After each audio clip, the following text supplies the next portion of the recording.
ümumiyyətlə parollarınızı bütün sistemlərdə fərqli qoyun. İkincisi, parollarınızı asan qoymayın. Doğum tarixi qoymayın. Yəni ən çox istifadə olunan parollar qoymayın. Sonra, yəni bilmədiyiniz saytlarda qeydiyyatdan keçməyin. Yəni bu da nə olur? Yəni ki, hamı sosial mühəndisliyin də modeli nədir? Səni şirnikləndirir və sən həmişə 10 manatı idi, bugün 2 manatı qeyb alacağam.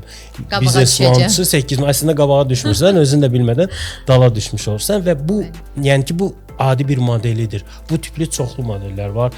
Bunlar nədir? Məsəl üçün, bu günlərdə indi bir mövzu var idi.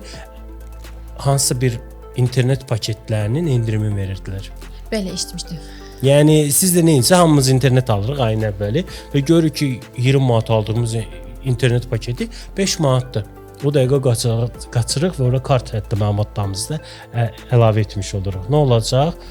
Pulumuz çıxacaq, yəni və heç bir şey əldə etmiş olmayacaq.